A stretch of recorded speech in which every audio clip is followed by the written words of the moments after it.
Right now, a single foil balloon drifting into a power line in Georgia Yeah. and a really messy, delayed transition of military power in West Africa are somehow causing the exact same type of chaos. Welcome to today's deep dive. It's a really fascinating overlap, honestly. It really is. Oh. So we are taking a pretty substantial stack of reporting today. We've got stuff from The Guardian, KSAT, SOF News, World Athletics, and a really comprehensive Gallup and Walton Family Foundation study. Right, and we're looking for the hidden thread between all of them. Exactly.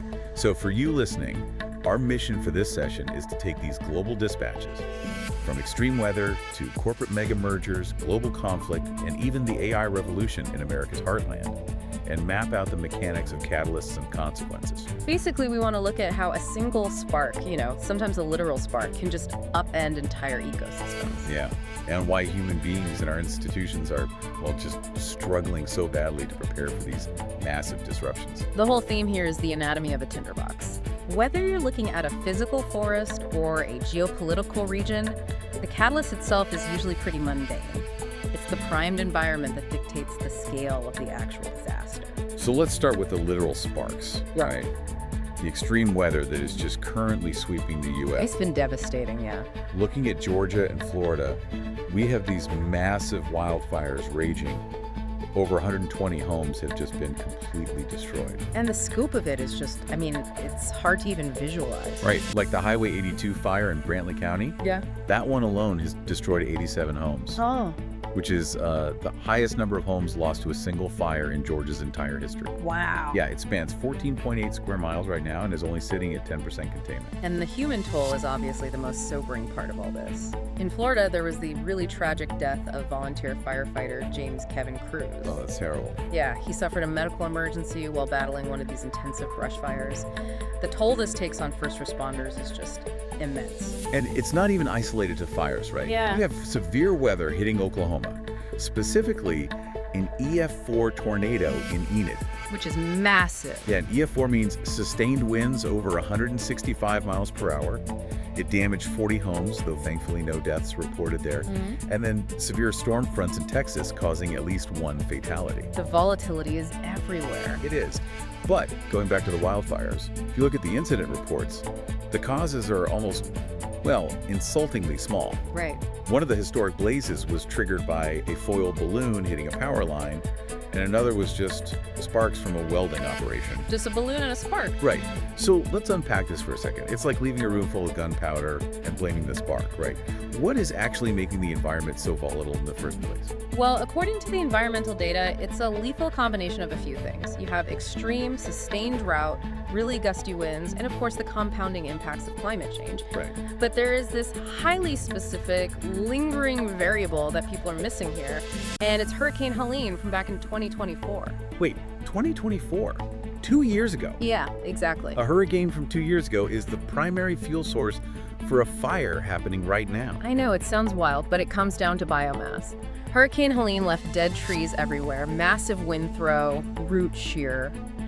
And because of the sheer volume, a lot of it was just left in place. Just sitting there. Right.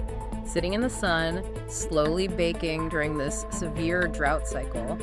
It basically underwent a natural kiln drying process. Oh, wow. Yeah, it turned millions of tons of biomass into perfectly cured kindling. So the spark is almost irrelevant. That makes you look at your own local infrastructure totally differently. Yeah. You know? Like, how many dormant vulnerabilities are just sitting in our own neighborhoods waiting for a minor catalyst? Exactly. And that exact dynamic maps perfectly onto the geopolitical dispatches we're looking at today. Right. Shifting from environmental volatility to geopolitical volatility. Underlying instability creates flashpoints anywhere. Take the current situation in Mali. Okay, let's look at Mali. We are tracking this highly coordinated offensive launched by the al-Qaeda-linked group JNIM, and they're operating alongside Tuareg separatist rebels, the FLA. And they were attacking the Malian armed forces and Russia's Africa Corps, right? Yes, and they're hitting major targets, Bamako, the capital, the severe airbase. And there are even reports that the country's defense minister was killed via a car bomb at his residence.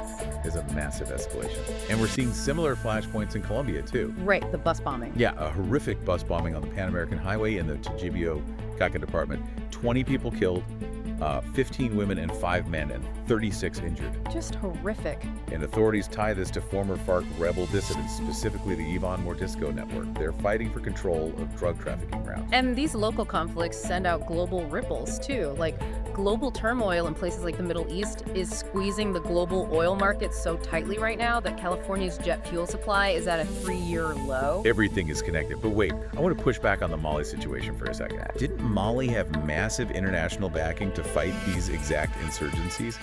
I mean, how does it get to the point where the U.S. Embassy is issuing shelter-in-place warnings and the country is ranked 5th on the Global Terrorism Index? It's the geopolitical equivalent of the dry timber we just talked about. It's a power vacuum. Ah, right. Over the last decade, Mali did have that shield. They had the UN, they had France's Operation Barkhane, they had U.S. logistical help. But then Mali experienced military coups in 2020 and 2021. The structural foundation cracked. Exactly. The new military junta completely changed their security strategy. They kicked out the Western and UN forces, and they filled that void by bringing in Russian mercenaries, first Wagner, now the Africa Corps. So they created their own power vacuum. Right, and changing your security strategy like that, moving to a mercenary model, it alienated local populations and gave these terror groups incredible recruitment fuel. They left the state totally vulnerable on multiple fronts. Speaking of struggles for control, there is a much quieter struggle happening right now over the information we consume. Right, moving to the corporate monoliths. Yeah, the media ecosystem. Yeah. We are looking at a $110 billion merger between Warner Bros. Discovery, WBD, and Paramount Skydance, the parent company of CBS News. That is a staggering amount of money. It really is. And the shareholders overwhelmingly approved the merger, meaning WBD shareholders get $31 per share. But there was a twist with the CEO, right? Oh yeah, the shareholders symbolically voted against the massive $550 million payout for outgoing CEO David Zaslav. $500 million. Right. So what does this all actually mean for the consumer? I mean, the shareholders rejected the massive payday, but approved the mega merger. Is this a win for the little guy or just a symbolic slap on the wrist? Well, the deal isn't finalized yet. It faces massive hurdles from the DOJ, the EU, and potentially a multi-state lawsuit led by California Attorney General Rob Bonta. They're looking at antitrust issues. Exactly, and I think we need to look at the broader editorial implications being raised. And just to be completely clear for you listening, we are neutrally reporting these as concerns cited in the source material, not taking a side here. Right, absolutely. Just laying out what the reporting says. Advocacy groups like Free Press and former CNN anchor Jim Acosta have raised concerns about the Ellison family, who control Skydance, taking over CBS and CNN. What are they specifically worried about? The cited concerns are that this could lead to major job cuts, or that they could turn the networks into what they described as a propaganda network. But again, regardless of the political angle, think about how this affects you as a consumer. Right, the consolidation of narrative. Yes, it inherently reduces choices for audiences. You are concentrating the power to shape the daily narrative into far fewer corporate hands. It's top-down control. Which is such a fascinating contrast, because while these massive media conglomerates are trying to consolidate top-down control over traditional information, there's a totally grassroots revolution happening from the bottom up. yes, the AI revolution. And we are shockingly unprepared for it. The Gallup and Walton Family Foundation study on this is just wild. It really is. So they surveyed Gen Z across the 20 states that make up America's heartland, and 77% of Gen Z is using generative AI. 77%. Yeah, and 43% use it on a weekly basis. But the institutions are totally lagging behind them. Completely. Only 30% report using it in class. And K-12, K-12 students, 53% of them say their school has no clear AI policy whatsoever. It's basically institutional silence. Here's where it gets really interesting, right? Gen Z is actively using this tool every day, but the institutions are silent. It's like handing teenagers the keys to a sports car, but refusing to offer driver's ed. That is exactly what it is, and that educational gap turns right into a workforce crisis. Oh, for sure. Only 9% of Gen Z adults actually feel extremely prepared to use AI in the workforce. 9%. And it gets worse. A staggering 44% of blue-collar and healthcare workers think AI doesn't even exist for the kind of work they do. Which just isn't true. No, it's everywhere. Yet only 12% of workers have received any AI training from their employers. But the biggest issue here is the equity gap. How so? Well, students in lower income counties, so median income under $60,000, And students in rural areas are far less likely to have school AI policies or even be allowed to use it So they're just suppressing their AI literacy. directly. Whether you are a manager or a parent or an employee, ignoring this technology doesn't make it go away. It just leaves your kids or your team at a severe structural disadvantage in the future economy. But while our institutions are just totally struggling to adapt to this new technology, individual humans are still capable of just pushing past physical boundaries. The sports dispatches this week were incredible. Insane. Sebastian Saw just broke the historic 2-hour marathon barrier in London. A time of 1.59.30. Yeah, think about the biomechanics, the preparation that takes.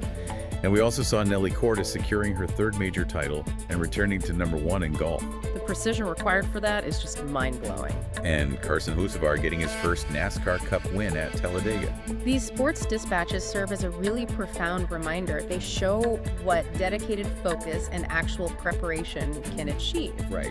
It just contrasts so sharply with the lack of preparation we've been talking about in the geopolitical or, the technological spheres today. It really does. So let's bring it all together for the listener. We've covered a lot. A forgotten hurricane providing fuel for extreme wildfires, power vacuums in Mali causing global ripples, media consolidation, and Gen Z navigating AI without any institutional guidance. It all comes back to how we handle disruption. Exactly. Whether it's a changing climate or a shifting job market, preparation really is the difference between being a victim of circumstance and a master of it. I think there's a final, somewhat provocative thought to mull over here. Let's hear it. Throughout everything we discussed today, we've seen that institutions, whether that's governments in Mali or school boards in the American heartland or even disaster management planners, they are consistently lagging behind the actual catalysts of change. They're too slow. Right. So if top-down leadership is just structurally too slow to react to AI or climate changes or geopolitical shifts, will the survival and success of the next decade rely entirely on grassroots individual adaptation? Wow. When the institutions fail to clear the brush, we have to navigate the tinderbox on our own. Essentially, yeah. Well, that is definitely something to think about. Thank you so much for joining us on this deep dive today. Keep an eye on those catalysts in your own life, and we'll catch you next time.